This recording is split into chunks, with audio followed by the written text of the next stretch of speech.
Meeting of the Marathon County Human Resources, Finance, and Property Committee to order. The first item is Pledge of Allegiance. Please rise. I pledge allegiance to the flag of the United States of America and to the republic for which it stands, one nation, under God, indivisible, with liberty and justice for all.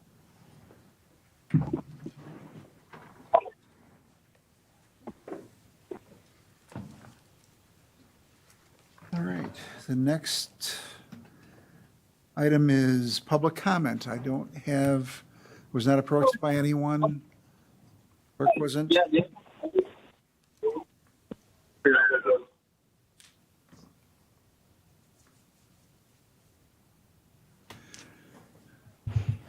All right, we will move on then to approval of the minutes from March 8th. They've been modified to reflect that Supervisor Marshall was excused.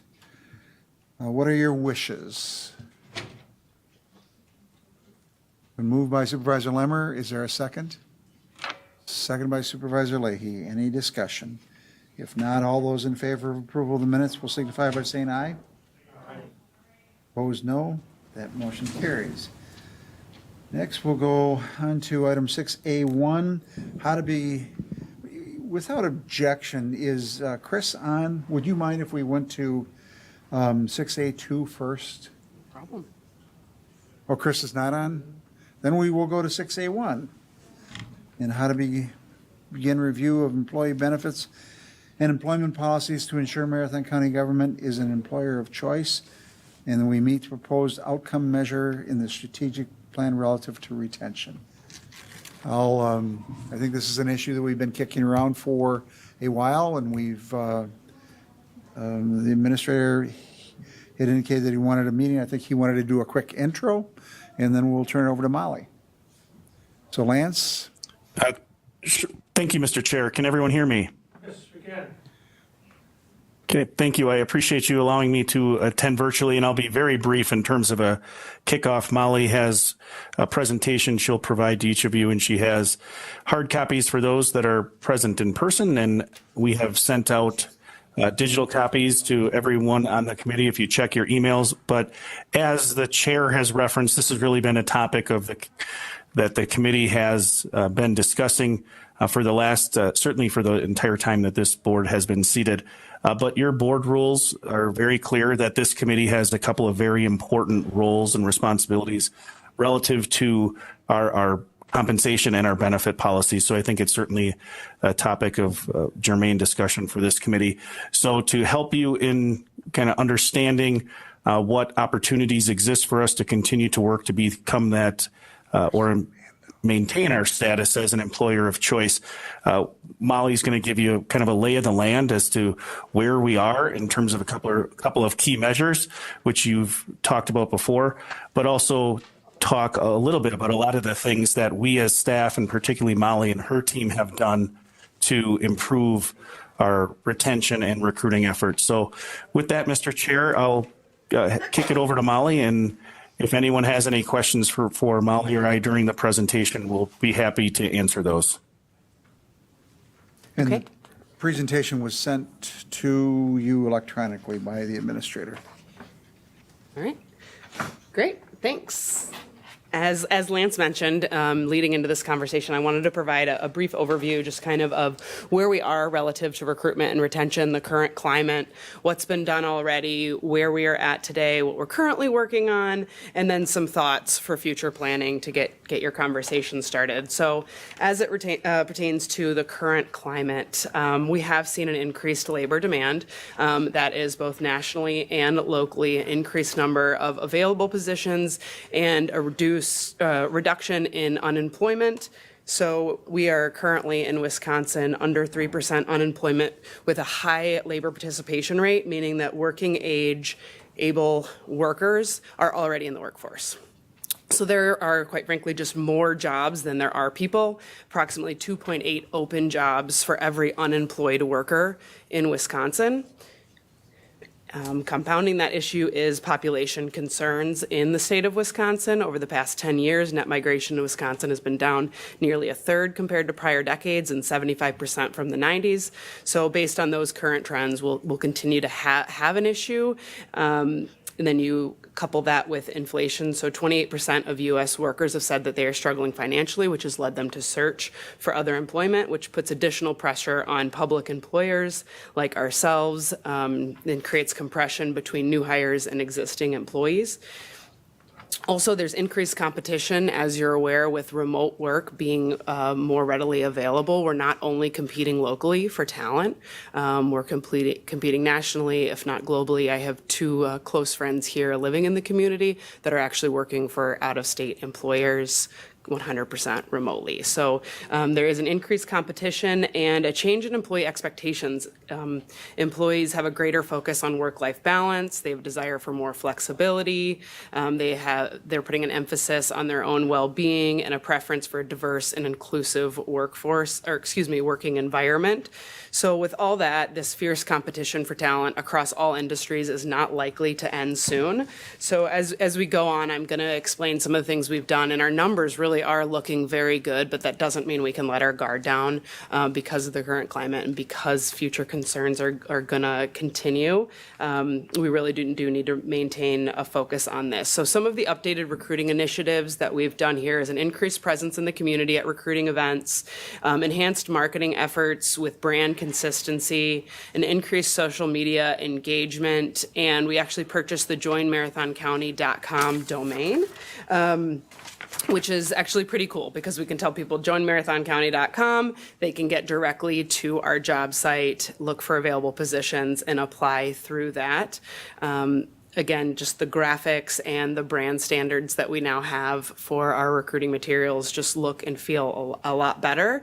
We've started accepting applications through new formats and additional platforms, which is really exciting. It streamlines the applicant experience. It helps them kind of seamlessly apply. We've integrated with Indeed. So a year ago today, we were not accepting applications through any other platform than our career site.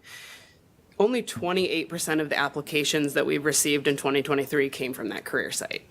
So integrating with Indeed has been huge. 44% of our applications are coming from that site. The rest are coming from other sites, the Facebook, LinkedIn, other sources where we are getting people to come to our job site from those external sources. So with that, we have been able to fill a pretty significant number of our vacancies. As you see this trend here, we're at the lowest vacancy rate that we've been in over a year.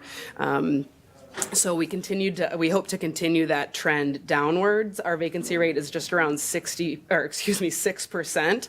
The last time you saw this chart, we were over 10% vacancy.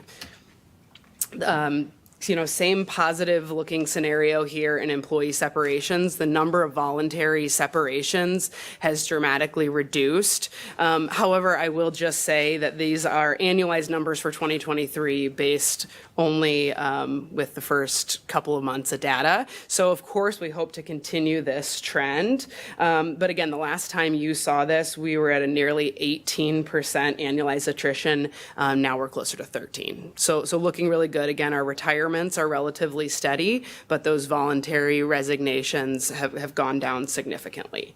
With that, though, it does come a concern with the newness of our workforce. 39% of our workforce has only been with the county 3 years or less.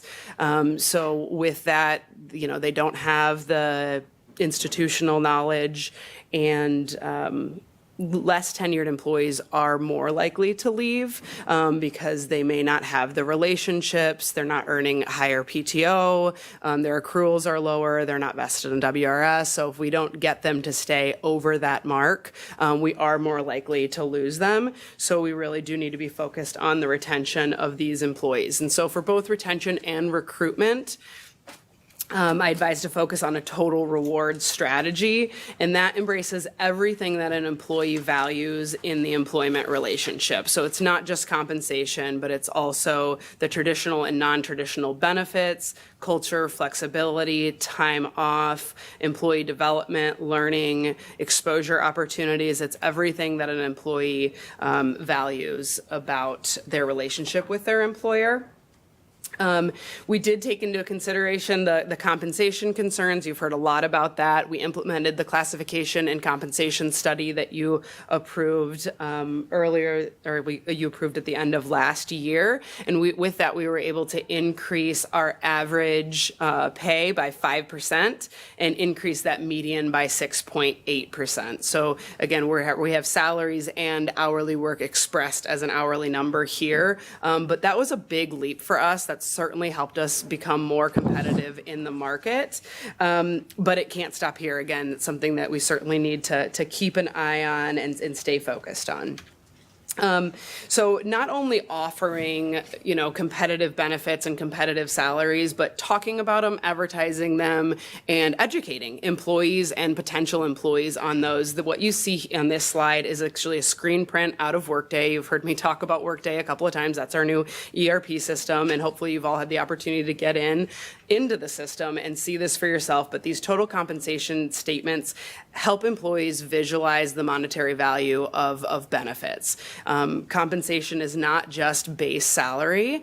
It's, additional benefits and additional allowances. And so what you see here, this individual's hourly plan, their base salary is about $48,000. However, their total compensation is showing up at $68,000 because you're seeing their cell phone, their tool allowance, in addition to the $20,000 contribution that we make for their health insurance, which again, it's really easy for employees to overlook that significant value of our benefits. So this visualization really helps. It definitely helps too in comparing if they get offers from other organizations. Oh, I'm going to make $1 more an hour.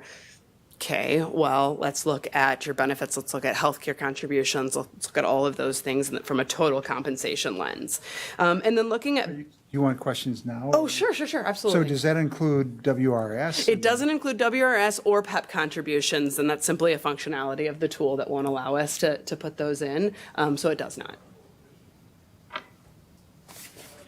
But I do have graphs, so it's not included in here, but I do have comparison charts for WRS versus a standard 401k plan and how, the employee contribution would be less over time, yet the contributions are larger at our 6.8%, with the average 401k being lesser than that in terms of employer contribution. So if you're interested in that, I certainly can provide those templates that I do provide to employees in these conversations.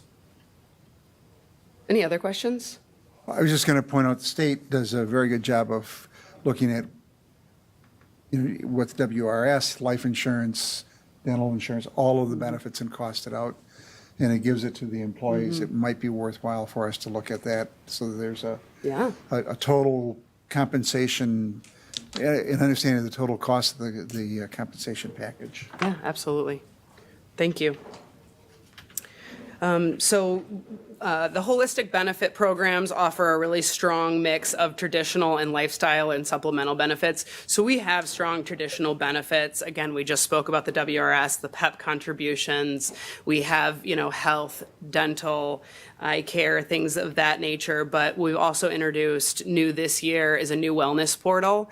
It's supported by Zomo Health, and it offers employees on-demand exercise videos, meditations, breathwork exercises, helps them track fitness goals. You could link fitness trackers straight to the app from Apple Watches, Fitbits, things of that nature, to help employees keep an eye on both their physical and emotional well-being. In addition to that, we do offer telehealth, which is free 24/7 access to a provider to diagnose and prescribe medication as needed.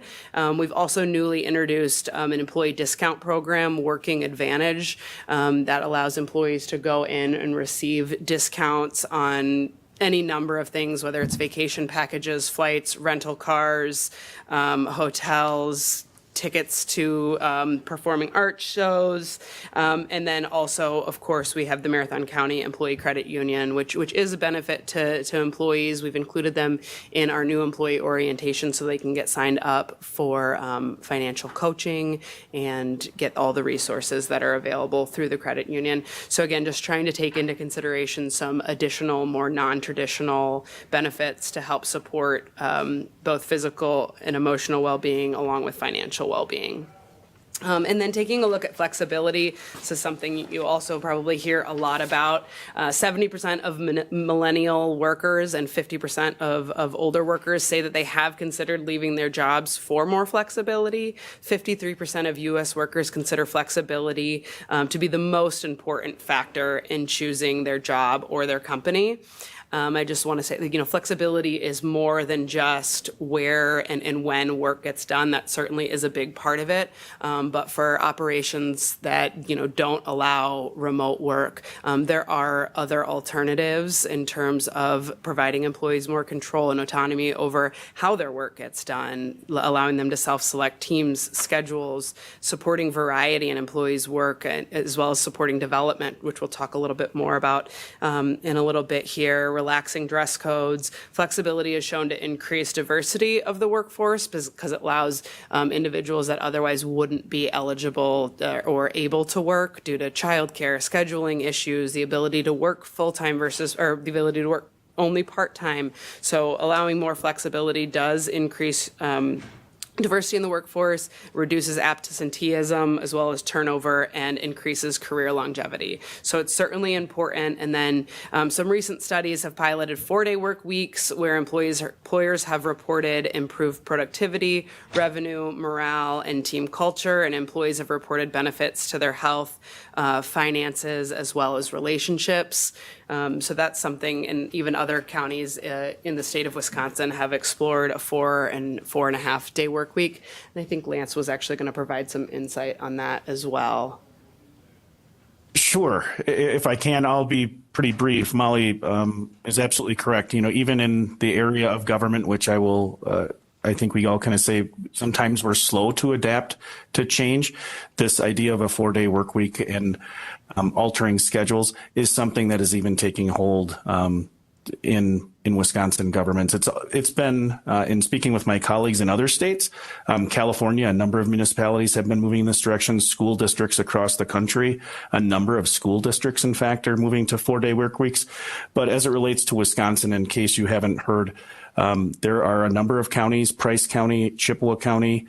I believe they have already gone to the 4.5 day kind of hours of operation. And Washington County recently announced that they would be expanding their already existing 4-day pilot to a couple of additional elected departments this year. So the idea of a 4-day work week in terms of hours of operations open to the public is certainly something that is being discussed, and some government entities are moving in that direction. Thanks, Lance. Something else that I wanted to put in front of you all today is just holiday comparables. I mean, that goes into the kind of total rewards as an employee, things that they value is paid time off. And so this is just a sample of the available data, but all respondents that not every county in Wisconsin responded, but many did, and the average response is 10.29 holidays for the year. Marathon County has 9. Other counties have anywhere between 9 and 13 holidays in a calendar year. So we are a bit behind on that. I did also include the city of Wausau just because they are local here as a competitor, and they do offer 10 annual holidays compared to our 9. Investing in development, again, this is something that's been expressed in many surveys by employees. Regardless of what position an employee holds, training is absolutely a fundamental aspect. 94% of employees say that they're more likely to stay with an organization longer if their employer invests in their development. So that's certainly something that I've been working on. We recently launched a leadership development program in partnership with NTC for our staff. We're working on integrating Workday Learning, which is going to be seamless for our employees to let them self-select, enroll, and take on-demand training at their desks. And then additionally, onboarding, helping employees assimilate and reach their full potential faster. We're making some enhancements to our onboarding process, automating a lot of the kind of paperwork process through Workday, but then allowing for more of the people, the question and answers, what are the expectations? How do I do my job? Creating that platform for employees to get the information, at the earliest possible point to allow them to be independent and effective sooner. So a huge focus on onboarding. And then another thing that I just wanted to put in front of you in terms of tuition reimbursement, we do have a tuition reimbursement policy here at Marathon County. However, it has not been updated in a while. So the average cost of an undergraduate program is over $15,000 a year, and we offer employees a maximum of $1,500. The average annual cost for a graduate program is over $30,000 a year, and our tuition reimbursement is a $2,000 max per year for graduate programs. So might be something else to think about. Just it is a little bit behind what other organizations are doing. And with that, I mean, the tuition reimbursement is a bit of a win-win because we're developing employees. They're going to have that knowledge, that skills, that experience to bring back in our organization, and they're more likely to stay if we've made that investment in them. So really my key takeaway from all this is that although recruitment and retention, there's some significant challenges, I think it presents a really unique opportunity for us to explore creative alternatives and solutions to both increase productivity as well as employee satisfaction, for our existing employees and help us to recruit new employees in the future. So any other questions? Otherwise, I'll turn it over to you for your conversation here. Go ahead, Kurt. I do have a question relative to, some of our positions just aren't set up to be that 4-day work week or 4.5 day. It's the jailers and others. What pressures are there in the current climate and on our staff I'll specifically focus in on jailers when we aren't able to fill it? Are we seeing an increased burnout rate and turnover rate because we aren't filling those positions? And what does that do to our numbers relative to vacancies? Yeah. And are there some innovative, we obviously can't shorten work weeks in a jail that requires 24/7. Are there some innovative approaches that we can look to? And we've got a similar situation with the highway department. Mm-hmm. We've got situations like that with North Central Healthcare outside of our purview, but are there some innovative approaches in those areas? Certainly, and I think there's a number of different things there. So issues with retention and recruitment kind of compound themselves. I mean, you're low on staffing, so then you're overworking your current staff. We have forced overtime, which leads to then additional staff leaving. It's harder to recruit. So there absolutely is ways to be flexible and staff a 24/7 operation. With shorter work weeks, you just need more employees, and more employees is less overtime, higher morale. So it's kind of a chicken and egg, but absolutely you can shorten work weeks for an operation like that. You can shorten hours. You can have alternative schedules. Right now, the majority of our jailers are working 12-hour schedules. There certainly could be 8-hour, 6-hour alternative options that we don't currently offer, but could. But certainly I think, again, it's perpetuating itself when we have, the increased burnout. So then people leave, but then that forces overtime on those that choose to stay. And we offer, we have competitive benefits in terms of time off and PTO accrual, and comp time, but those employees aren't able to actually utilize that because of the lack of staffing. So it's a kind of a vicious cycle that we're experiencing. Very good. If I can add one thing, Mr. Chair, to that. Go ahead. This is it. Molly did a great job. You referenced North Central Healthcare. I'll just give one example of a policy that the North Central Healthcare Executive Committee approved relatively recently, dealing with a 24/7 staffing issue they created, just as Molly alluded to, kind of another category of employee, a weekend warrior position for some of those areas where they were having challenges recruiting and retaining talent to essentially alleviate some of that strain that Molly alluded to. If you're having forced overtime and you essentially are not being able to even take days off, let alone utilize your PTO, that's a hardship on the employee. So certainly there are some things we can do differently. They all contribute to what Molly said, this idea that employees have some level of autonomy, and it looks differently in each of our departments. In fact, we had an employee leadership management summit where we discussed that. And we do recognize that there are differences. It's not that every department within the county is created equal, but to your exact point, what can we do differently within each of those departments to make working for Marathon County as flexible and enjoyable for all of our employees? Chair Gibbs. Thank you, Mr. Chair. One of the things that, I've seen in when talking at NACO, one of the things is voluntary benefits for employees. There's no additional cost to the employer. But more and more employers are looking for those voluntary benefits that they can participate in, whether it be accident insurance, dental, cancer care, critical insurance, critical illness, hospital indemnity, long-term care. All of these now are coming. NACO has created a company called the Public Promise Partnership, an insurance company that is licensed in all 50 states. And one of the things they have gone out to RFP to find best in class and specific to areas. And one of the nice things about that is, the biggest challenge when you start to open it up to the multiple different various benefits is administrative cost. And, that adds every additional layer of benefit that you offer may add a level of complexity to the payroll.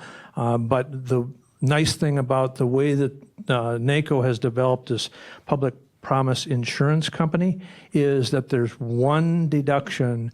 It's up to the employee and literally it's up to the employer which of those benefits they want to offer.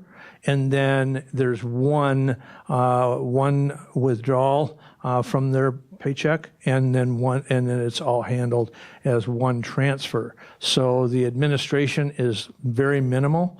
And so if we wanted to look at some of those, again, there's pet insurance, they have vision, identity theft protection, legal services, just to mention a few. So if it's something that we want to look at as far as offering additional benefits to our employees without any additional cost to the county, it's clearly a voluntary service that the employees could look at. Are there, Supervisor Hart? Thank you, Mr. Chair. I had a question on workforce tenure. I see that we have about 40% of our employees working 3 years or less. So that, to me, is a trend that I think is going to continue because just being a millennial and knowing people younger than me even, there's like this common culture of I'm probably only going to stay at any given job for a few years and then move on to something else. There's a number of reasons that contribute to that, but it's something that I think isn't really going to change much. And I understand that there is a loss of institutional knowledge. I was just thinking, what is being done to kind of, knowing that problem is coming up, what is being done to retain that institutional knowledge, even though the turnover might continue to be, 39, 40% of our employees might only stay a few years, regardless of what we do. Yeah. So definitely a big focus on planning for the future and standard operating procedures, documenting things. The use of technology has been really helpful in document storage and providing, again, standard work documents, standard naming conventions, getting things in a place where it can be easily found, ensuring consistency in our processes so it isn't just, somebody does it this way and somebody does it that way and we really a focus on standard work is a big focus. If I can add one thing to that, I think to your point, Supervisor Hart, we recognize that environment, but the great thing about working for the county is we can allow that flexibility that people are looking for in terms of what they want to pursue professionally, in terms of a career within our organization. We have, I say it frequently at our new employee orientation, we have everything from an airport to a zoning department and a lot of things in between. So as people want to grow in their career, I think we have opportunities, not only like Molly said, for all those things that we need to do to make sure our processes are seamless and that, we can integrate and bring on new team members relatively easily, but also when team members are looking to grow in their career, they can grow with us rather than leave to go somewhere else. And we've actually had some positive experiences with that thus far, with people moving from one department to another. I think that goes back to what Molly said before. We've done a lot of work over the last 3 years on brand consistency and marketing our organization as just that, as one organization. Taking advantage of the career opportunities, those pathways for people within our organization, I think is an excellent way to take advantage of that, kind of what we're seeing in that workforce shift where people are looking to grow in their career every couple of years. So what I heard the administration lay out was basically a number of areas where they thought we ought to look. And I think one of the things that's missing in this discussion is the issue of childcare. And what role we can do in there. So I would like to make sure that when we're looking at it, childcare as it relates to our own employees and in that, but put that on the table. But we sort of have that issue of leadership training and development of staff, including tuition reimbursement. We have the issue of paid holidays and how do we compare with with the market.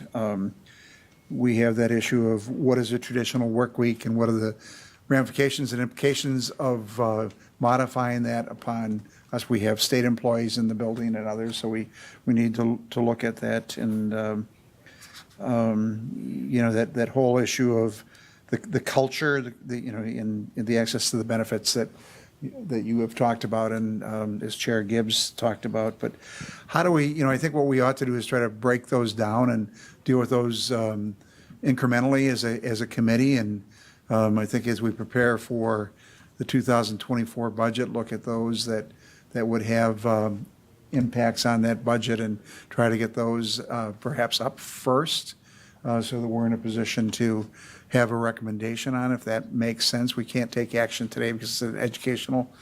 Well, I guess we can take action today. It isn't just educational. But does that make sense to approach it that way? Chair Gibbs. Yeah, I think it does, but I think there's, where is the opportunity to be able to understand, if we want to be at least, competitive in the market, where is there opportunities in each one of those areas you just described that we could make changes to that makes us the preferred employer? So in other words, I mean, there's opportunities in I think in potentially each one of those. How do we have a discussion about the finance impact on the budget? But that's one component of it. But obviously, the retention of staff long term and the recruitment is the other, more, in my opinion, more critical. So how do we bring in the information that we need to be able to make a decision on? Are we providing them enough flexibility? Where is there opportunities that we can recommend in the budget that we need to increase our reimbursement for tuition from $1,500 to whatever that number is, and what's that impact on the budget? But I think we need to set those policies, but we need to take them, in the appropriate manner to actually have some kind of baseline to know where we're not over committing, but we're not under committing either. Supervisor Art. And on that, I mean, everything that I'm looking at here looks like we're pretty much on that path of some good retention policies, minus that tuition reimbursement. So I think moving forward, I think it would be helpful to have more information of what would be appropriate for looking at that program. And that also leads into that retention problem, where if we do train employees within our own system, that helps because then they can grow within the system as opposed to getting the training they need and leaving somewhere else. We can specifically train people for specific things within, to move to a new position and to move up. So I think that would be helpful for us moving forward to start talking at least that area, because looking through this, I think that was the only real area where you said that needs upgrading, that you can see that needs upgrading at this time. And I don't know if there's any other portion of that, but I think that would be a great place to start. Supervisor, I heard the personal holidays was in area 2. I don't want to shortchange the others. I don't know that I heard a prioritization from Molly yet. I think that might be a helpful recommendation, so I want to be careful for us presupposing what the priorities are until we have that discussion of what we're really looking at. So I just want to caution us not to presuppose that there's a priority. I think that there are issues out there relative to others, and how do we communicate that? And we can then look at what those priorities might be.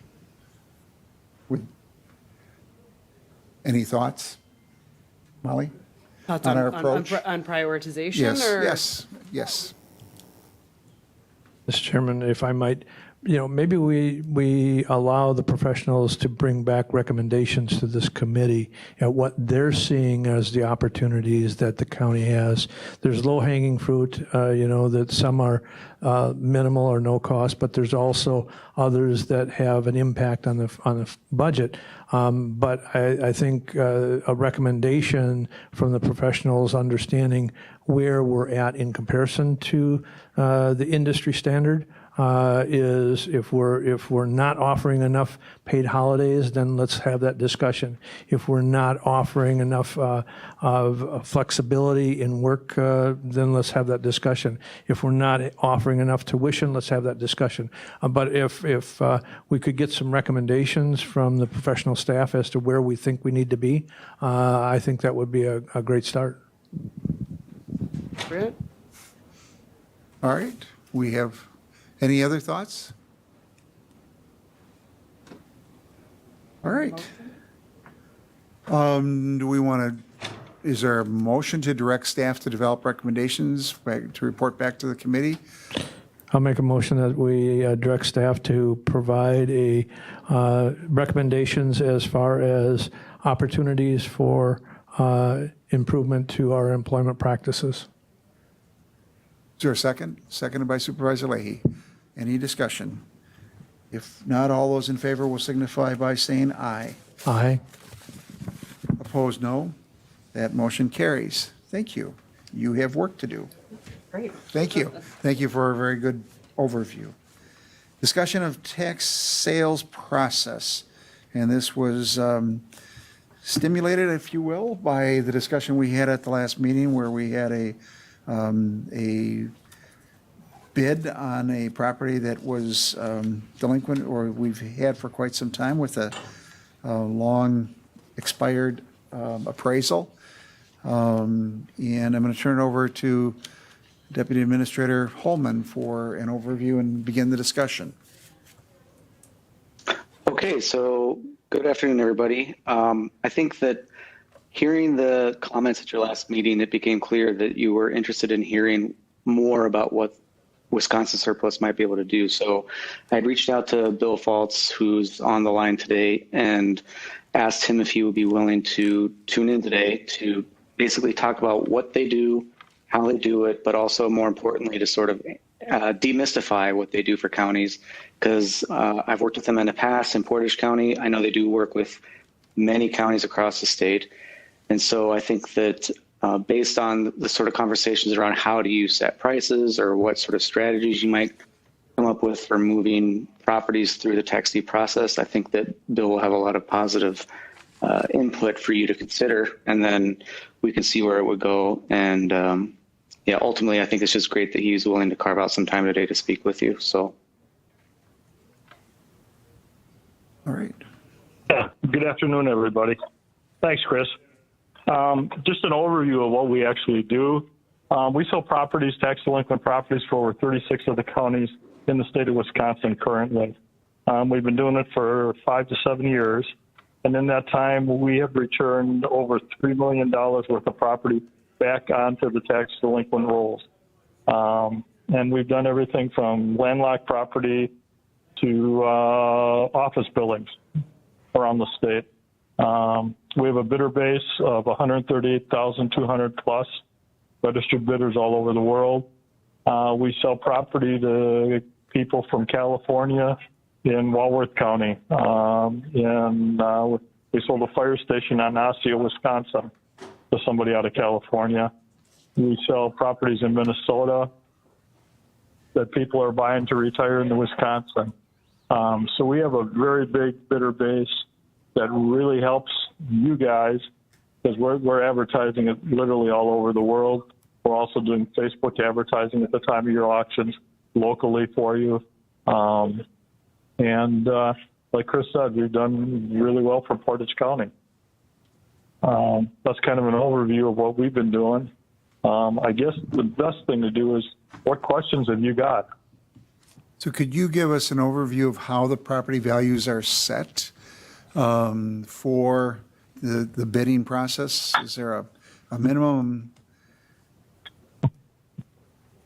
They're actually set, depending on who's doing the selling, anywhere from starting at $100 with a minimum on it to starting at what you guys want to have set as the price. So if you guys feel that the property is appraised at $12,000, that would be the opening bid.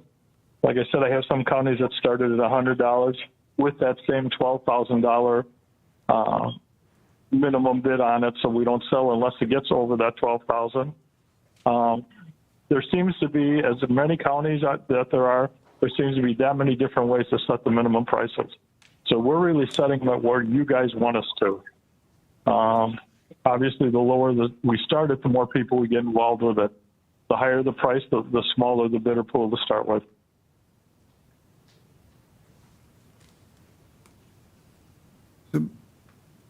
Kurt? So thank you, Bill. So what is the process? What process do we use? We identify a parcel, and then how do we go about, and how is the process of transferring the property to you, or how does that process work, and how do you list those properties or advertise those properties for sale, and then set a sale date, or help me walk me through that process. Well, there's a couple of ways. The first thing you're going to do is, we have forms fill out depending on what you're selling. And we have a regular real estate form that you're going to fill out for a property, whether it has a building on it or not. You're going to fill that out. You're going to include some pictures along with it, and you're going to send it to us through the internet. We're going to put those properties into an auction for your county, tax delinquent county, Marathon County auction. We're going to run it for however long you want it to run, 2 weeks, 3 weeks, 4 weeks. It's going to start at whatever date you've advertised the starting date and the ending date, and we will give you an auction number if you have to advertise it, telling the constituents that, hey, auction 23-455 will be a Marathon County tax delinquent property, starting this day, ending this day. At that point, if you guys need to have a meeting to okay the final bids, we like to end it as close to that meeting as we can, so the people that are bidding on it don't have to wait to hear if they won or not. It'll take whatever, and I don't know what department does it for you guys. Some places the zoning department does, some places treasurer does. But they would just fill out the form, include the pictures, a couple of Google Maps, and send it to us, and we would do the rest.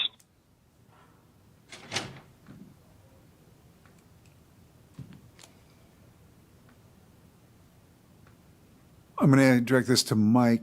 Michael, in lieu of the recent state statute changes with the any excess over the county's cost, do you see challenges associated with a bidding process? Thank you, Mr. Chair. I don't see challenges related to the bidding process relative to that. I think whether we sell through a surplus auction site or whether we engage in our current process, we still have to deal with that statutory change and the distribution of funds regardless.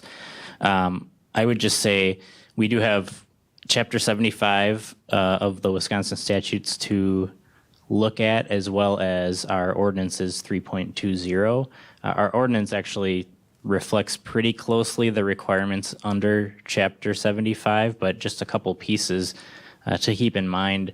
When we're selling tax delinquent real estate, we can't sell it on the first advertisement unless it's at or above the appraised value. So we have to reject the bids, any bid that's below the appraised value on the first attempt to sell. If we don't sell on the first attempt, our clerk is currently authorized to sell for an amount equal to or above appraised value within 2 years of the last advertisement without re-advertising. And then you're also, as the Finance and Property Committee, able to direct the clerk to re-advertise for an amount less than the appraised value after we give another Class 1 notice. That's only after we try to sell it at the appraised value. So there are a couple pieces. First time around, we can only sell at or above the appraised value. Second time around, you can designate an amount less than the appraised value as long as we give the public notice of that. So what I would envision would be part of our giving public notice process would direct potential buyers or bidders to the auction site as a part of our advertisement. We're advertising this parcel for sale. If you're interested, go to the auction site. Then it sounds like Wisconsin Surplus could set on the first go around the minimum bid as the appraised value that this committee selects. The second go around, whatever value this committee selects, and then we could go from there. So it seems that we could make this consistent with Chapter 75 as well as our ordinance. Those are just some things to keep in mind. Chair Gibbs. And that is something that we do. A lot of times we'll have the first one is the appraised value, and then the second one then is a revaluation that either the committee or the clerk has come up with. And the one thing I haven't mentioned is it costs you nothing to use our site, no matter how many times we put that property on.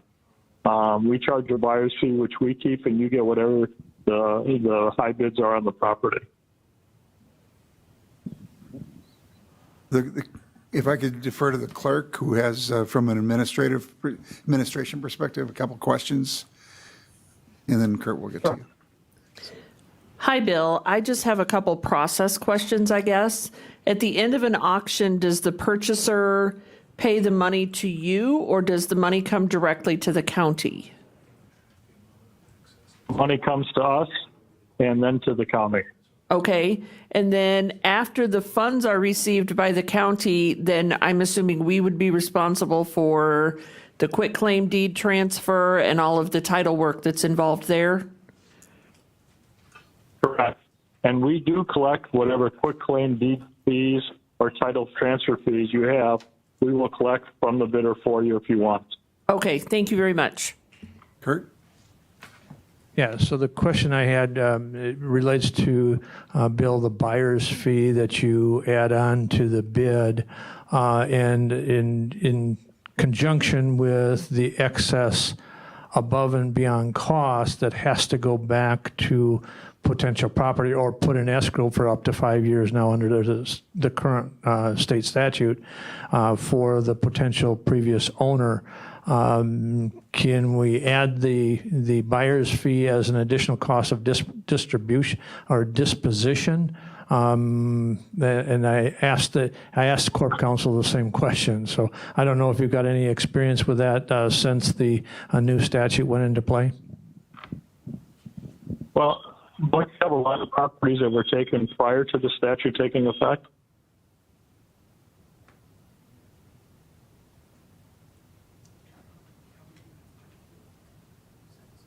Hello? Go ahead.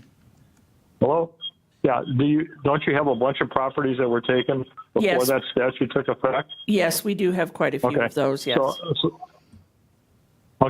those we're not concerned about. Our buyer's fee, when they pay us, the way their invoice will read will be the high bid, our buyer's fee, and then whatever you charge for the title transfer and quitclaim deed, which they'll remit to us, and we will then turn around and pay you back the property high bid and the whatever title and transfer fees there are that you've come up with for $1 a month.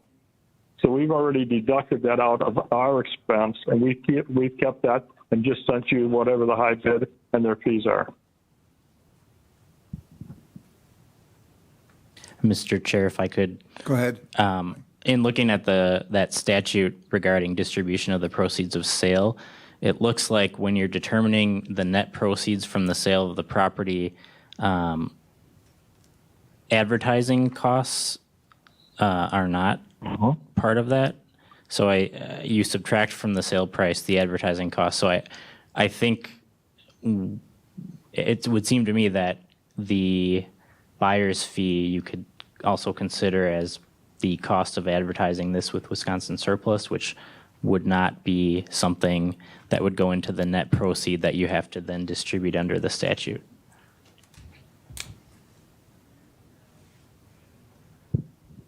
Supervisor Leahy.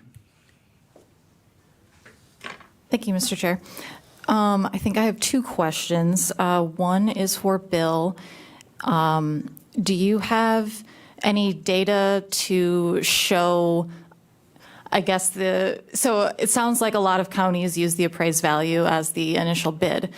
Do you have any data to show that most properties sell at that price or higher, just to kind of get a sense of how successful this process is?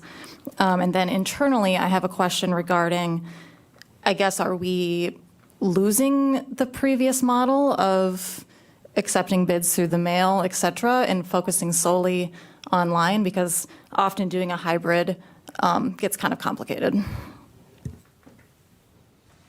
Well, I can tell you, yes, I do have some data. Have I got it with me? No, because I'm actually on vacation in Florida right now. But I can get that to you when I get back next week. And as far as taking your sealed bids or bids by mail, I hate to say it, but that's a thing that's long gone in the past. You'll find that if the person doing the bidding can look and see how much the other person's bid, and they have to bid this amount next, you're going to increase the dollars that you're going to get for your property. Because they're not going to get, Joe's not going to get bid up by Sam for $50. Supervisor Hart. Thank you, Mr. Chair. One of the things I'm looking at with this is the kind of value that we have of it. One of the things I think I'm getting, and the clerk can clarify, is this kind of takes something off of the clerk's office plate of the administrative part of putting this on wherever we advertise it. And then the second part is that this opens up these properties to a whole another market of, people. I've actually been to this website myself looking for a car. So I know that there are people that look at this website and look at surplus auctions, and I think that could be a potential new market that we haven't explored. And I don't know how often people look at where we currently have, so. I think it would maybe not totally take something off of our plate. It would maybe change how we use the plate, because we would still have to provide information and pictures to Wisconsin Surplus. But it would certainly take a lot of the clutter maybe off of our website with all of the property listings, and we could just direct people to Wisconsin Surplus for tax deed properties if they're interested in looking at that. And then it would take the administrative collecting and opening the bids, bringing them to the committee, all that. It would take that part off. Michael. Thank you, Mr. Chair. I actually had a question for Bill. Do you typically, when these properties are listed on Wisconsin Surplus, do you see them with a specific end date? For instance, this is listed for sale for 30 days. Is that a typical thing that you see? It just varies on what the statutes are in each county. especially the first time, I think they have to have it on for so many days, and it has to be advertised for so many days before we can start the auction. And then if it doesn't reach yet, then it's reposted. Usually then it's down to 2 weeks. But normally, like I say, we're anywhere from 2 to 4 weeks, depending on what your county's requiring. Thank you. And the reason I asked, Mr. Chair, is I think another issue that we've run into as a county is we have properties that were listed or advertised years and years ago, but there isn't an end date for that advertisement, so they just kind of sit out there for years and years. So if we could build into the process, this initial advertisement is for X days, then it comes back to the committee to determine if we should set a different price. That would automatically kind of process and cycle the properties through instead of having surprise bids on properties from 2014 that are hanging out on our website. So could I impose upon Chris, Mike, and Kim to maybe take this, look at our current policy and develop a, you consider any necessary changes to our ordinance and policy changes necessary to implement this and bring it back when you've complete that review. Does that make sense from the committee's perspective? Sort of direct those three parties. I don't know if someone else would need to be involved. A motion along those lines would be appropriate at this time. Chair Gibbs? I'll make a motion to direct staff, meaning the clerk, corp counsel, deputy administrator, to look at our current ordinance and bring back recommendations as far as updates to those ordinances to accommodate this process on our tax delinquent properties. Ordinances and policies. Ordinances and policies. It's been seconded by Supervisor Hart. Any discussion? If not, all those in favor will signify by saying aye. Aye. Opposed, no. Aye. All right, that motion carries unanimously. Thank you. All right, moving on to amending the 2023 capital improvement budget for the South Courthouse EPDM roof replacement and UWMC, also known as UWSP Wausau Concourse roof replacement in the amount of $375,096 from the courthouse north envelope replacement. So, Chris, are you going to, or who's taking the lead on Yes, sir, I can take that on. Yeah, Okay. so just for context, each year, regardless of project, we obtain professional estimates from industry experts so that we kind of help guide our planning efforts. And once the work begins in the beginning of the year, the numbers on each project come into greater focus, which isn't a surprise to any of you, I'm sure. So there continue to be a lot of factors in the market and kind of in general that are really altering some aspects of construction costs and estimates and project planning, some more dramatically than others. But ultimately what it ends up doing is that some of the estimates end up being higher and some are lower than actual. And so what's before you today is a budget transfer request looking to maneuver funding between 2023 projects. And it's important to say it's not new money and it's not new projects. We're just reallocating or seeking to reallocate some funds to make other projects whole. So again, just so you know, as soon as funding is available in January, we begin putting RFPs out. We want to get everything moving as quickly as possible. And the reason I mention that is that even though we're early in the year, we have a good idea of where each project, especially the ones before you today, are ultimately going to come in at. And so when it comes to the courthouse envelope projects, actual costs, those came in significantly lower than the estimate, which we actually got from somebody locally who had previously done work in the same area for the county.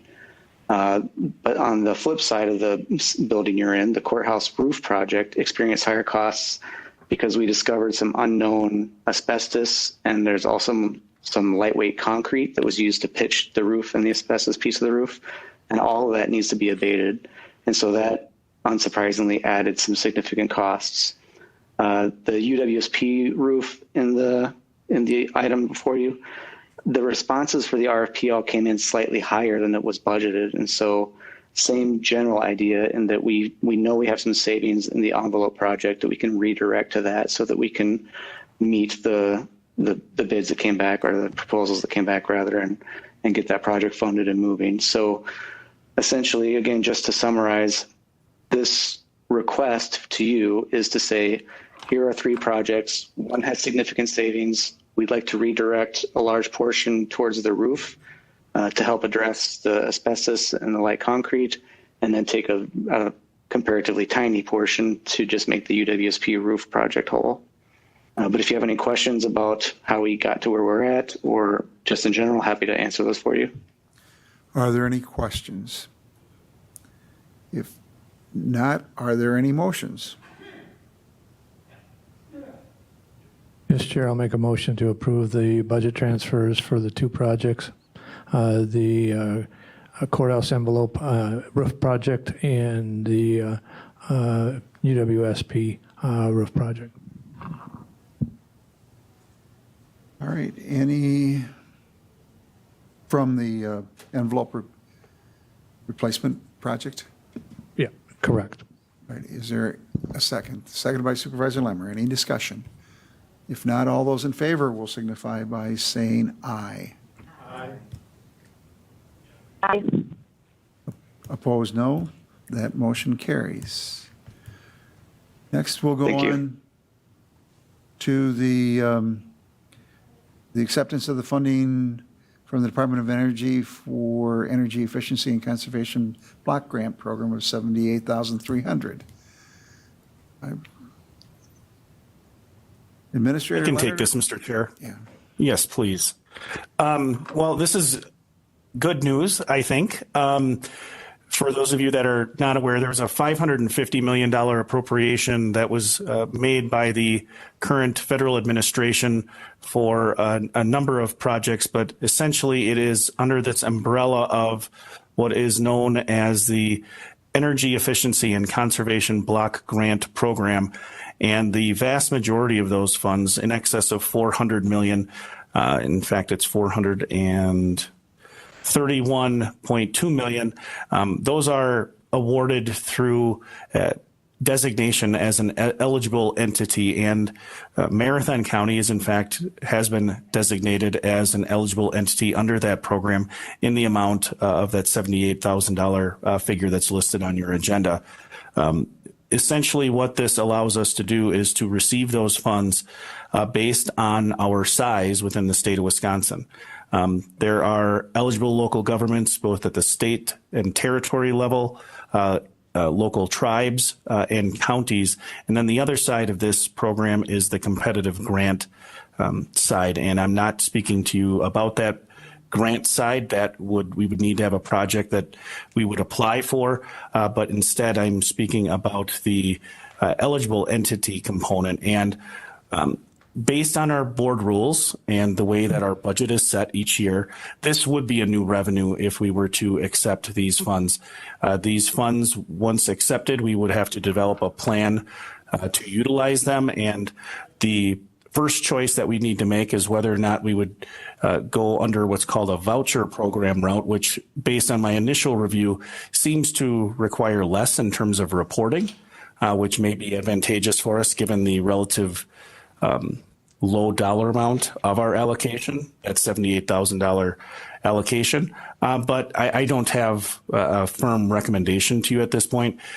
My ask of you at this point is to take action allowing us to receive those funds, put them in a designated account once we receive them, and then we would develop, working with your committee, a plan of utilization for those funds.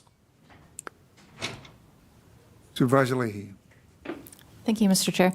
Is there a deadline to accept the funding? My understanding is that we need to make a determination whether or not we want to proceed with a voucher utilization by the end of April. So if we do not do that, I would assume that our funds would be reallocated. So the request of administration is that we accept the grant and then to specific use to be determined at a future date. But then that would begin the planning process. Supervisor Leahy. Thank you, Mr. Chair. So would the determination be happening of how to use the funds be happening in the Finance Committee, or would it be sent to another committee? Or would that also need to be determined? Ultimately, that would be a budget amendment. The receipt of the funds would be a budget amendment, as would be their utilization. So that would certainly be discussed at this committee and also at the full board. That's how I would envision it going. I don't know, Mr. Chair, if that question was intended for you as opposed to me.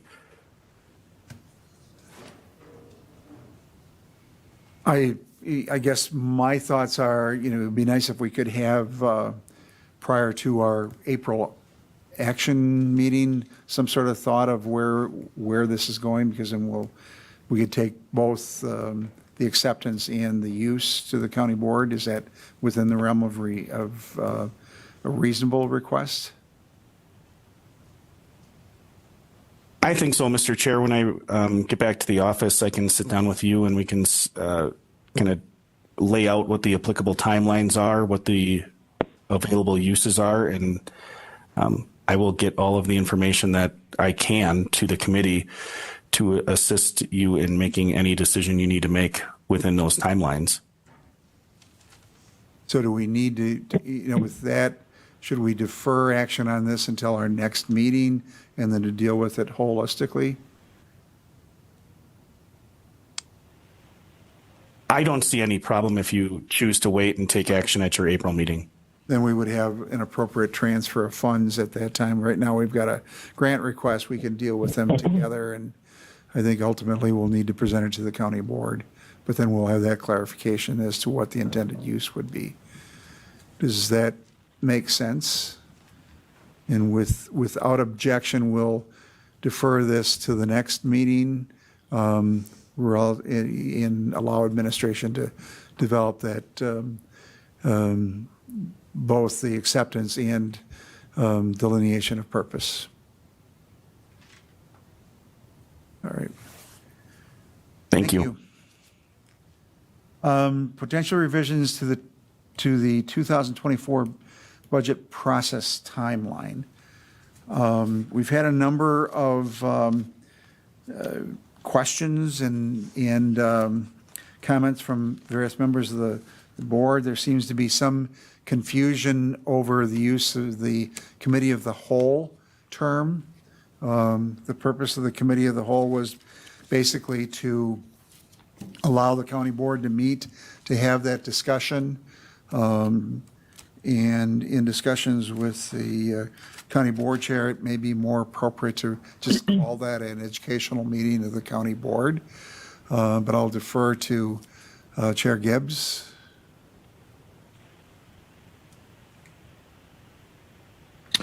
Thank you, Mr. Chairman. Yeah, so I understand in that there's been discussions about how Robert's Rules of Order looks at the committee of the whole.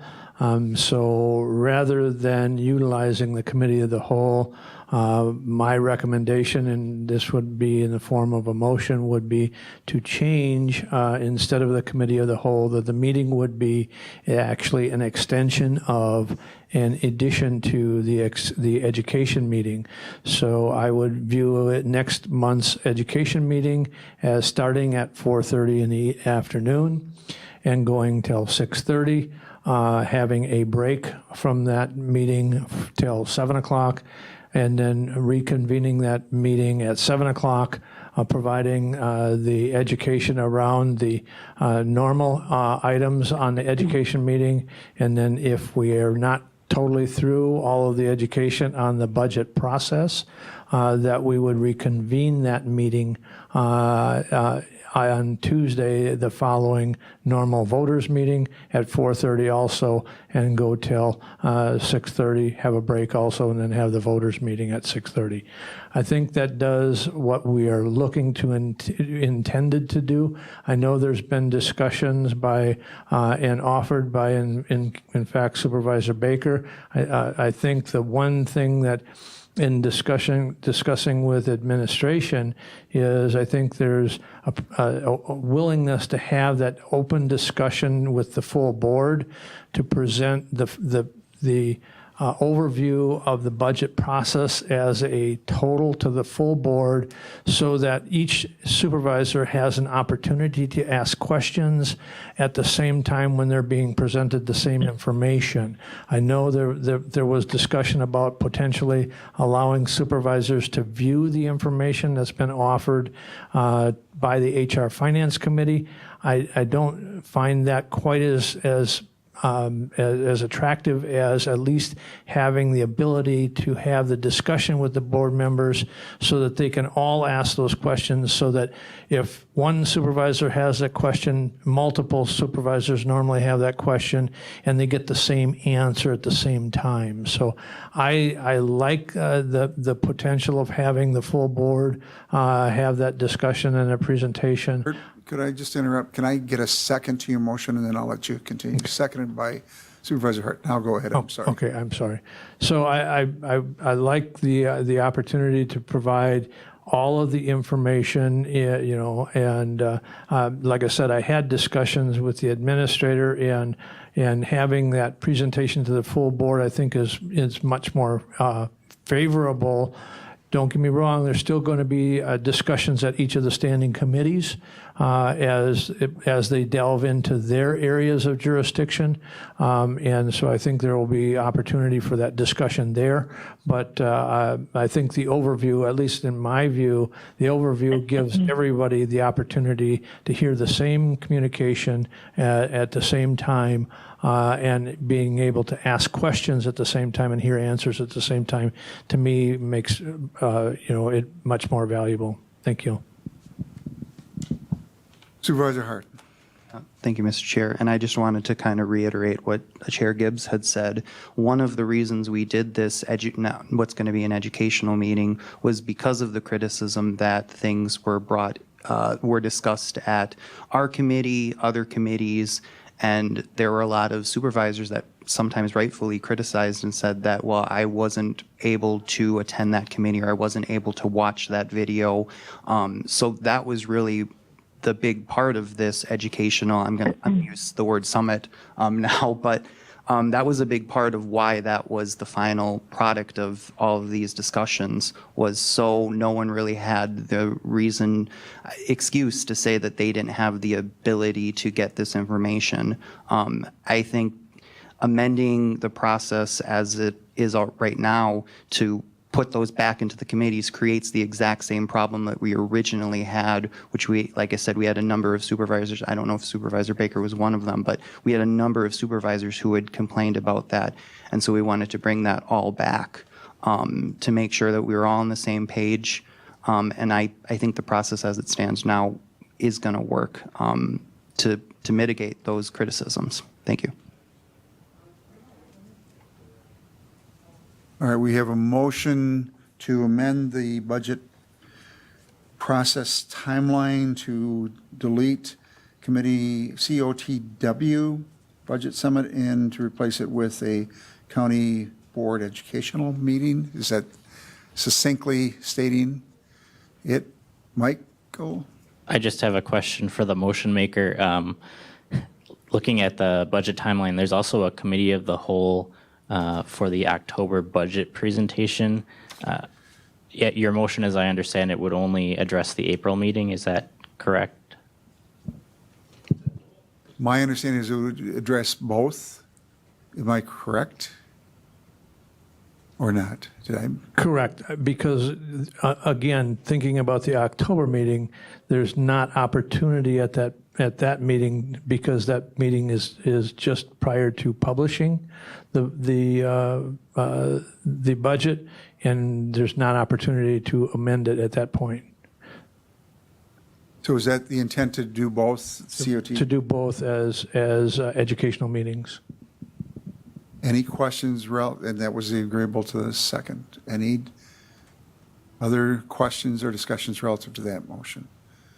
If not, all those in favor of that change will signify by saying aye. Aye. Opposed, no. That carries. I do want to address, there were concerns relative to the tightness of the schedule at the end of the schedule. One of the problems that we have, particularly in this year's budget, and given the fact that the state's budget is dynamic and we don't know when it will be finalized, and we'll get the information from Department of Administration, Department of Revenue. Some of those dates are more guidelines than they are arbitrary dates. So I think we have to understand that this is a process that may be changed by forces beyond us. We will look for opportunities within the broad parameters of this budget process for expanded opportunities to expand public participation and county board participation, including when we will consider amendments to give some time between committee action and county board action. So we're looking at this as a sort of a concept that we will tweak as we learn more as we go through the process. I think there were potentially some opportunities relative to the October 11th date, although limited. There may be opportunities relative to the November 8th date. So we will look at those in light of some of the concerns that were expressed, but we'll provide an update when we have a little bit more from the finance director and we know more about what's going on with the state. Does that make sense? I think it will need to be dynamic, but this is meant to sort of provide the county board with an opportunity to understand when opportunities are there for their participation on a committee level and what the approximate time frame is for this committee to act and bring it to the full county board.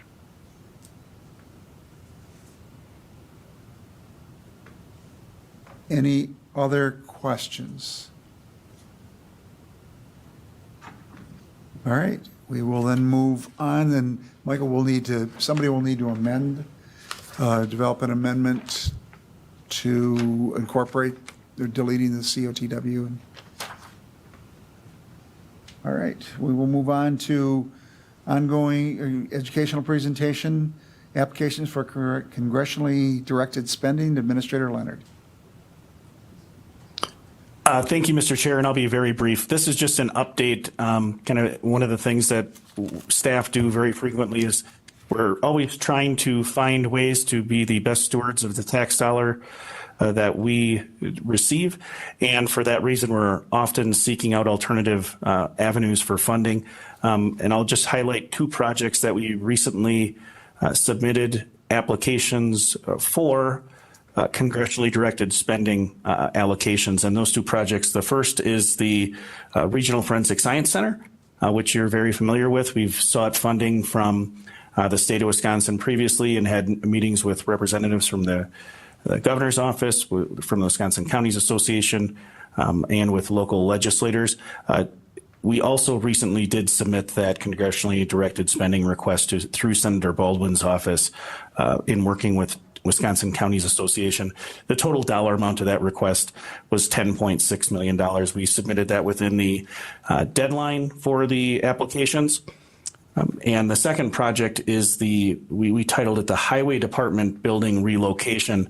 You'll recall with the West Side Master Plan that was recently adopted by the board and the direction we've gotten from the Infrastructure Committee historically, it has called for us to look for alternative sites to relocate that highway department from the West Street location, its current location adjacent to Marathon Park, to another location that meets the business needs of the county. For those of you that have been on this committee or on the board for some time, you'll recall that in 2020, in fact, 2019, the board was considering relocating the highway department to a parcel just beyond the municipal boundaries of the city of Wausau. That was considered by the full board. Ultimately, that did not move forward, but this topic has been a topic of consideration for some time.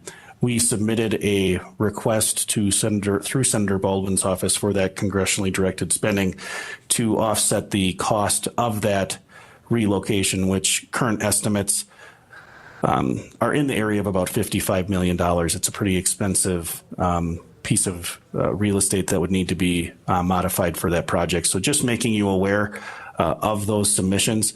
As soon as we receive any indication from the senator's office on the status of those requests, or if additional information is requested, we will certainly let you know. Are there any questions of Administrator Leonard? If not, thank you for that update. Now update on the conceptual plan relative to Lakeview Drive Campus A and B building utilization. Will you or Chris? That is me as well. I'll take you through, and this is more of a precursor to, as you alluded to before, your April meeting. We'll have additional information for you, not only on the energy plan, but this information in your packet will be further refined when we get to your next meeting. So I just wanted to foreshadow that presentation and provide a little bit of context so that you had some time to think about it before your next meeting, so that you could ask any questions you might have. But just in terms of context, on page 13 of 14 of your packet, actually we'll start with page 12. Page 12 of your packet, and I think I can share that, Kim, unless you want to share it on the screen locally. Whatever works easiest for you. It'll take me a minute to get it up if you've got it right there. I can try. We'll see how this works remotely.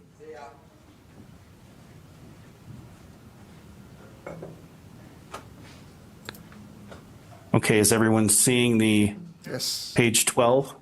Yes. Okay, so just again, in terms of context, this has been a longstanding project.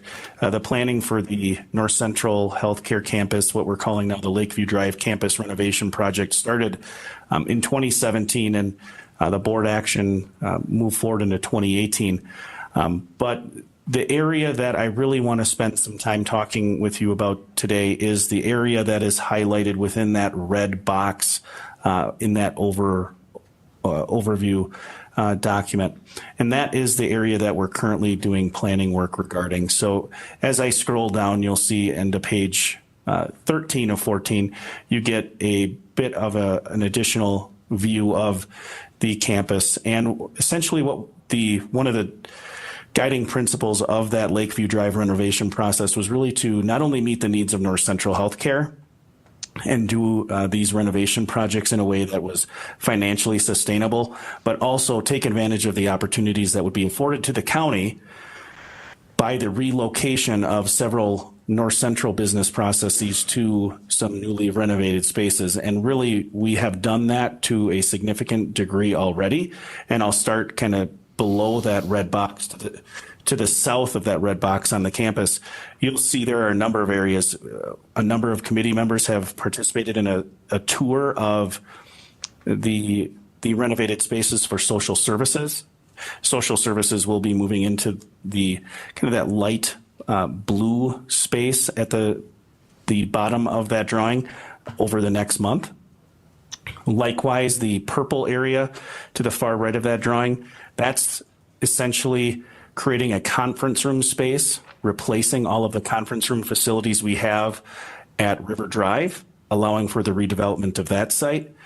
You also see that we have the credit union portion of the credit union staff. Again, not a county department, but Molly Adzik made reference to the credit union before.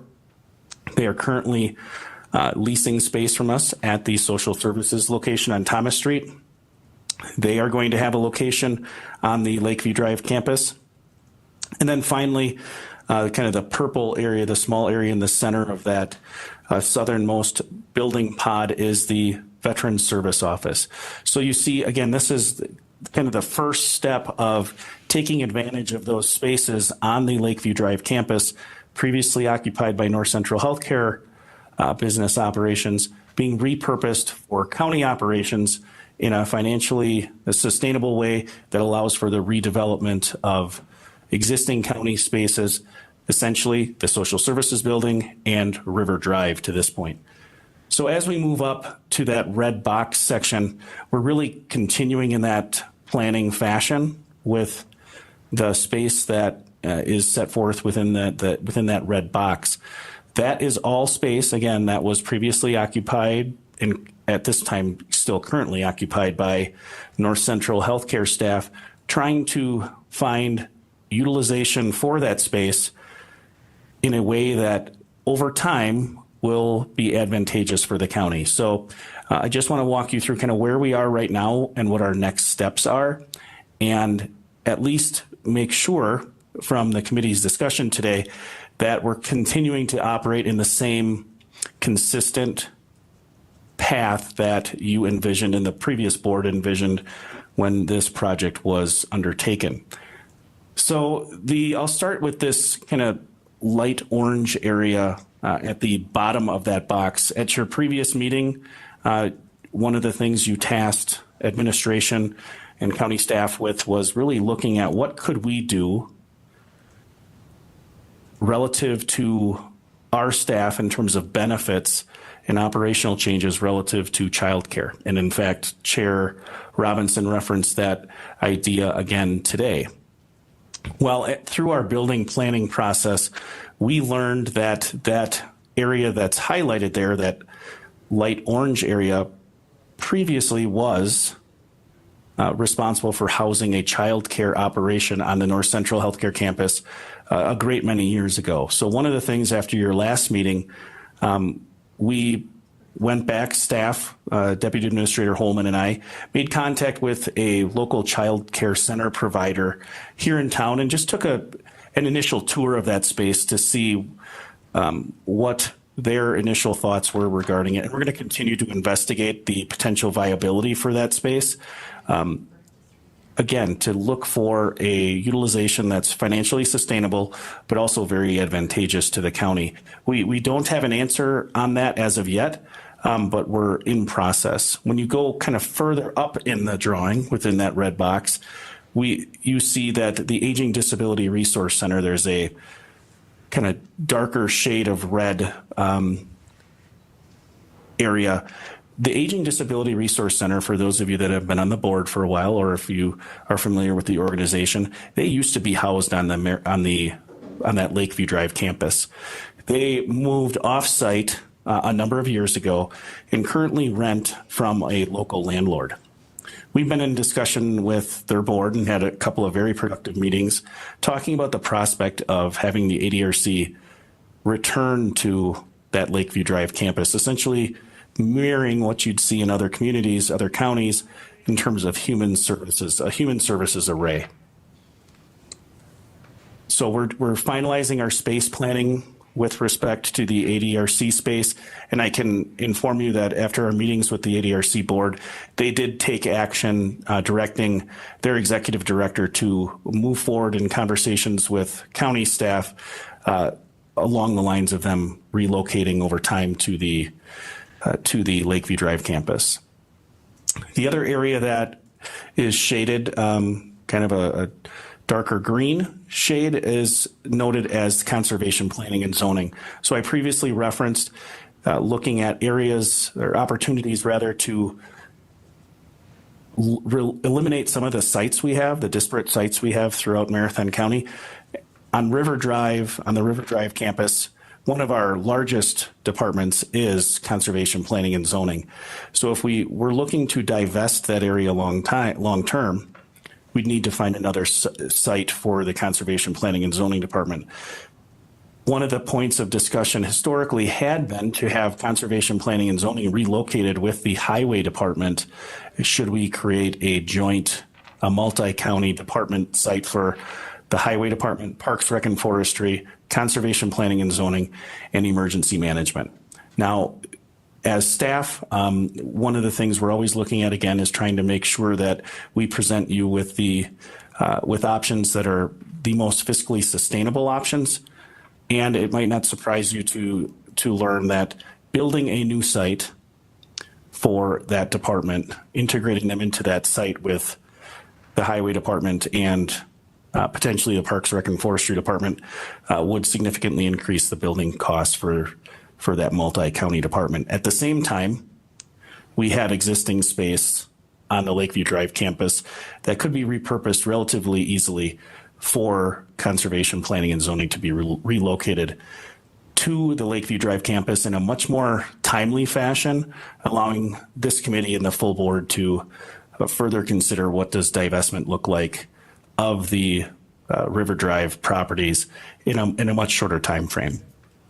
Similarly, you see an arrow for UW Extension kind of into the unshaded areas within that drawing. UW Extension currently is housed on the River Drive property.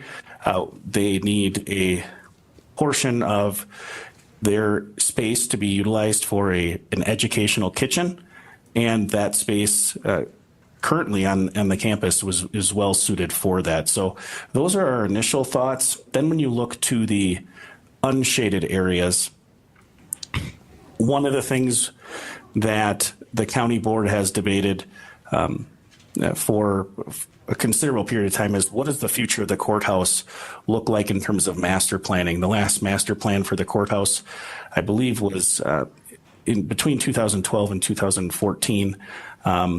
And the opportunity to relocate some of the what I'll call non-courthouse essential departments to this Lakeview Drive campus, in my mind, seems to be beneficial long-term to the county, in that when you do get to the point of having to facility plan for updates to the courthouse in a comprehensive manner, you're doing that for less departments. So you're not having to undertake significant renovation you're able to build smaller, to put it simply.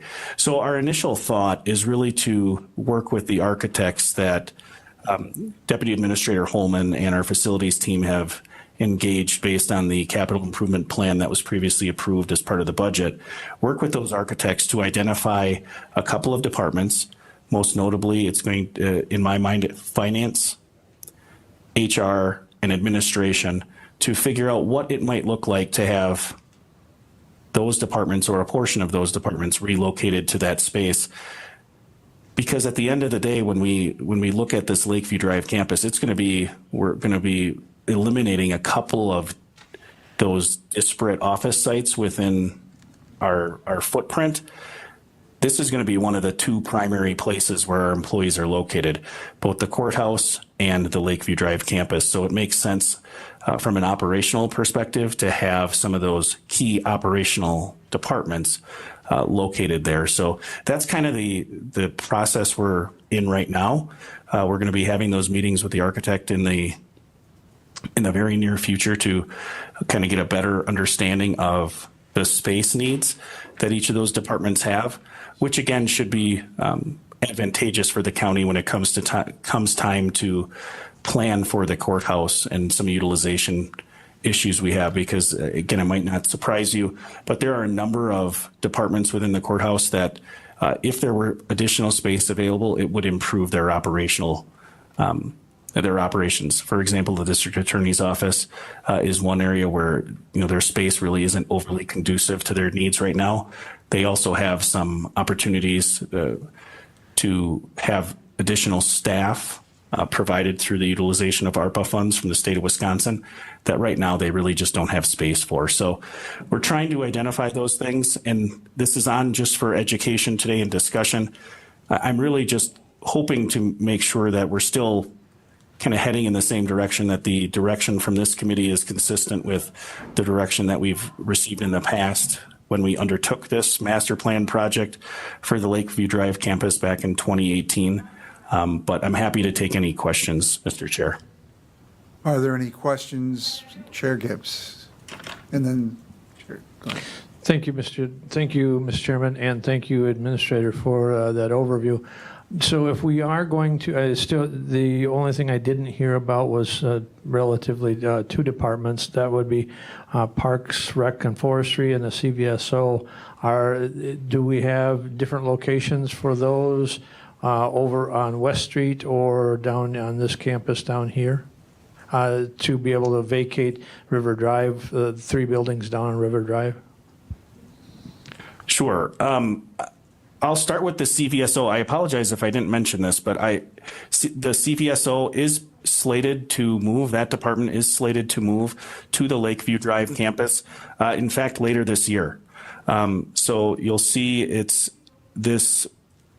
not within the red box. It's actually adjacent to the current health department and adjacent to where the social services department is going to be relocated, essentially creating that human services feel that you get in a lot of other counties that operate in the human services or health and human services model. So the CVSO is already slated to be relocated to that campus, as you indicated, kind of freeing up that space on the River Drive campus.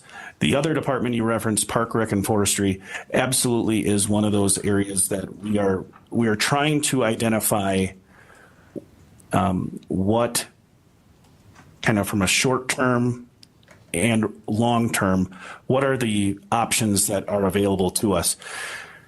On River Drive right now is what I'll call the Parks, Rec, and Forestry Administration staff. So we have the director, the forester, a number of recreation managers, some office staff and finance related staff. So the plan right now is not to have them relocated to this Lakeview Drive campus, but I don't have a firm answer for you as to what space would best suit them moving forward. I have staff working on what those short or intermediate term plans might look like.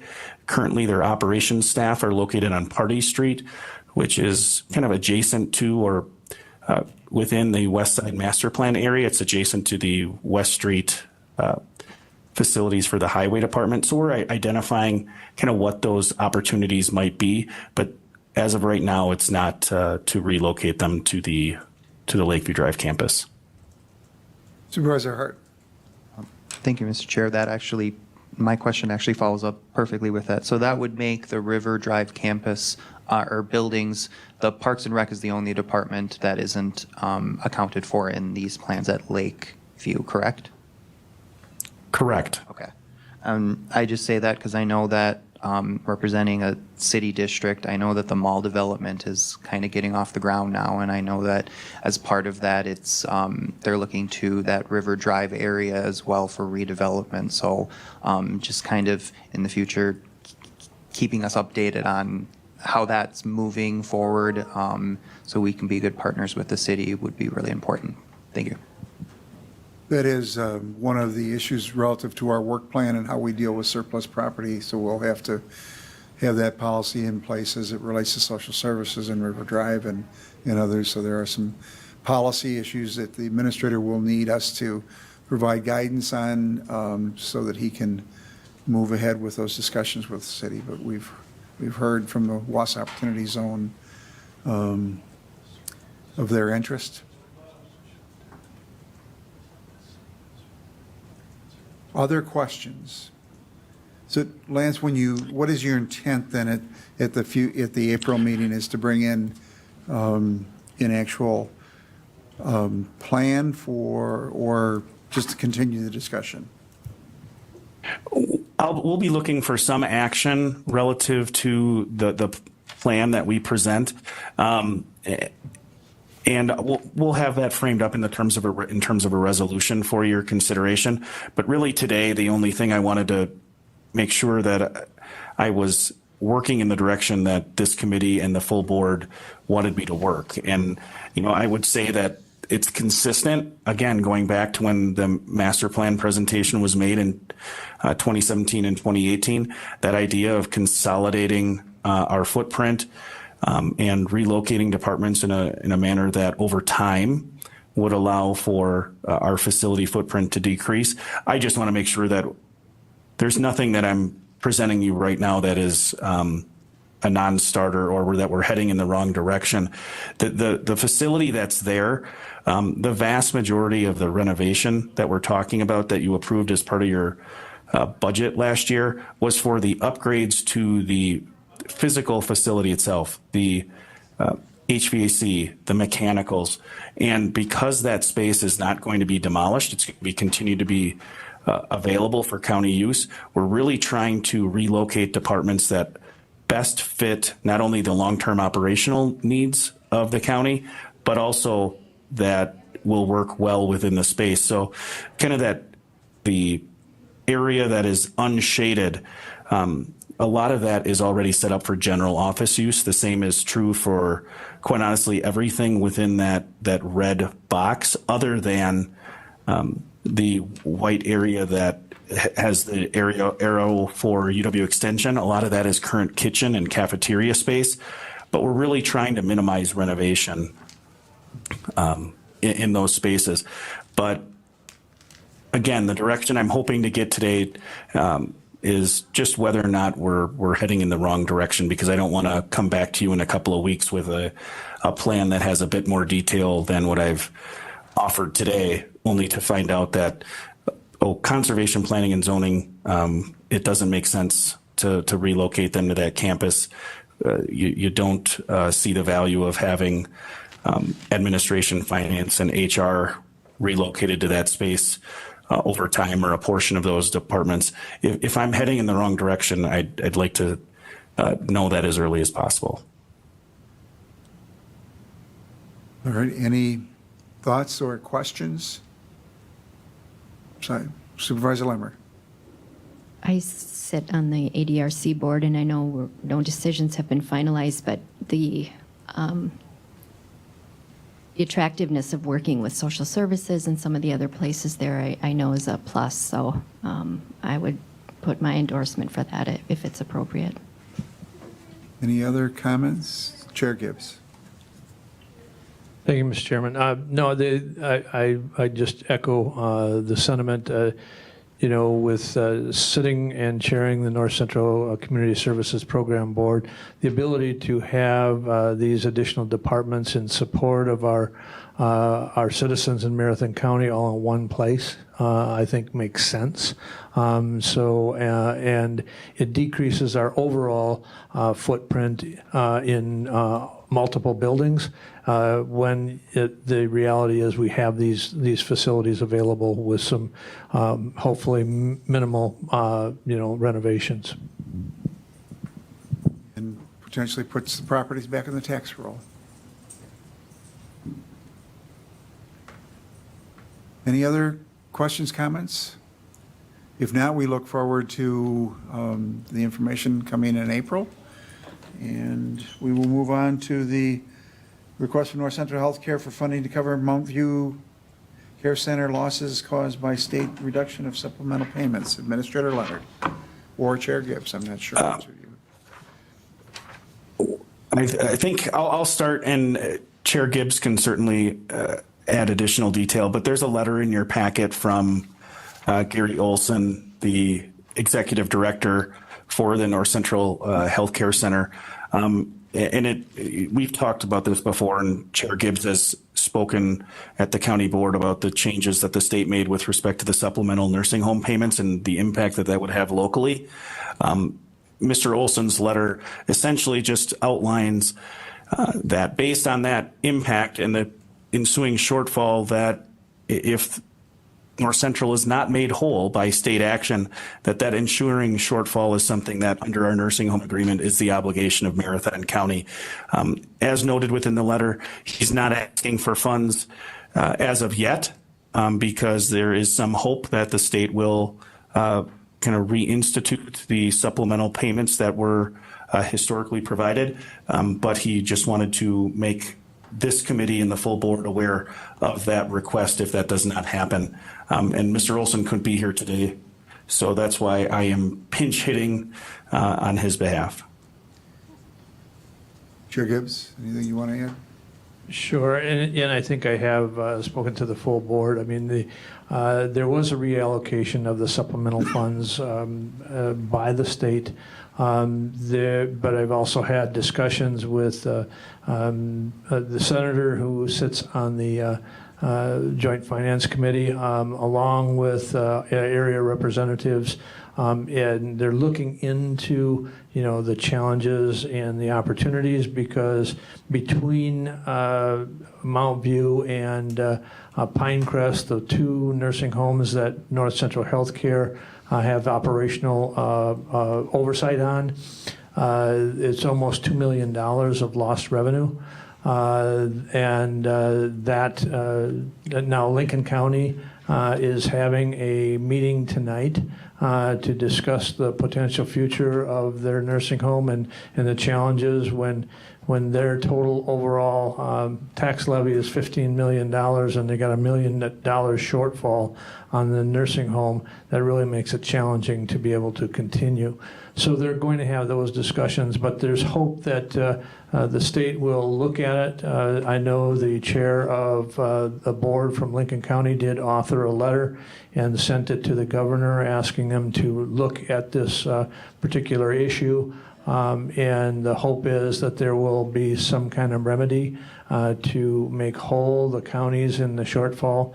Again, there was a reallocation of those resources, and there was basically 2 counties that were winners, and there was 23 or 26 counties that have and operate nursing homes that actually lost revenue. So it is a significant amount, but it's being looked at by representatives and senators, and as well as the governor.